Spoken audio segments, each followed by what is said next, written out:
Hey guys, today we're going to be talking about the proper Model 3 for you to buy, so if you're interested, stay tuned.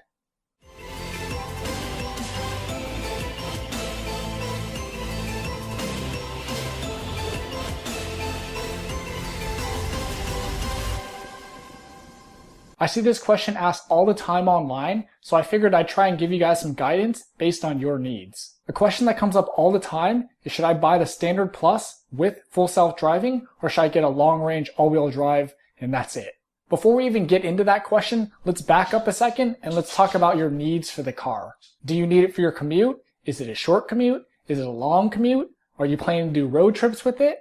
Do you live in an area with extreme temperatures where it gets really hot in summer and really cold in the winter? These are all questions you should consider before deciding which version you want to buy. So for example, I bought the mid-range rear-wheel drive, which isn't available anymore, but it has 260 miles, and I basically just use it to commute. And my commute is a whole 16 miles round trip, so it's not very far. Plus, the weekend, whatever, drive around, do little things around here in the Bay Area. So again, not too far mileage. And, maybe an occasional road trip, but not anything that's like crazy road trips all the time. And the weather here, obviously in the Bay Area, is pretty mild for the most part, so I don't have to worry about the weather issues. But a pretty common commute would be 30 to 40 miles each way. So if you're already driving that far to work, I would probably not even bother looking into the standard range and get a long range just to begin with. And obviously if you're planning to do road trips with the car, a long range version would probably make a lot of sense. It would have been nice if they still offered the long-range rear-wheel drive, because that second motor does impact your efficiency, and you're probably not going to need the all-wheel drive all the time unless you're doing like wintry road trips in the snow, and not to mention, the second motor is going to save you about $7,000 in costs. And segueing into my next point, the weather. So if you live in a cold place, you definitely want to get the model with the most range possible. A cold soak battery is definitely a thing, and it drains the crap out of the battery to keep the batteries at operating temperature.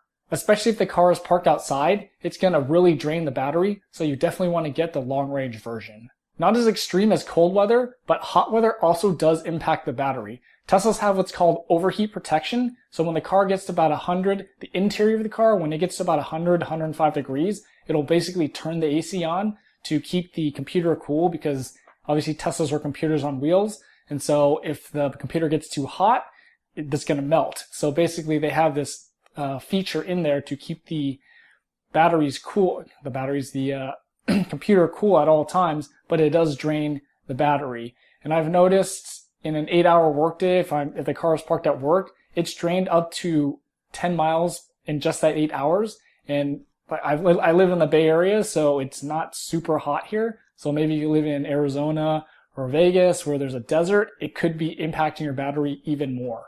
And also again, if you park your car outside in the sun all day, it's obviously going to drain the battery because the overheat protection is going to be on much more than if, say, your car was garaged or even if it's in the shade. Now back to the original question, should I get a Standard Plus with FSD or should I get a long-range all-wheel drive?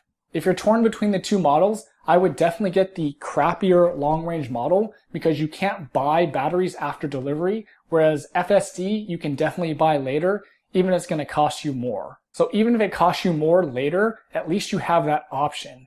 And for me personally, FSD I'm sure will be great, but I don't think I want to do it right off the start. I probably want to let them get the bugs worked out of it first. So maybe I'll buy that way later after they have a lot of data and they've fixed everything up and it's working perfectly.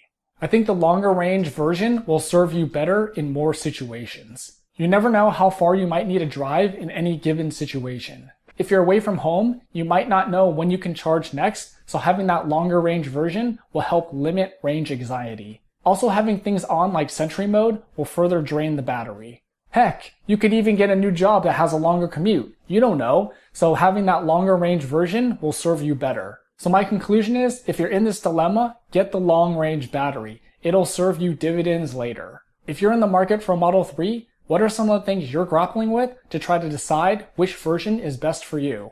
Let me know in the comments. Don't forget to like, share, and subscribe, and thanks for watching.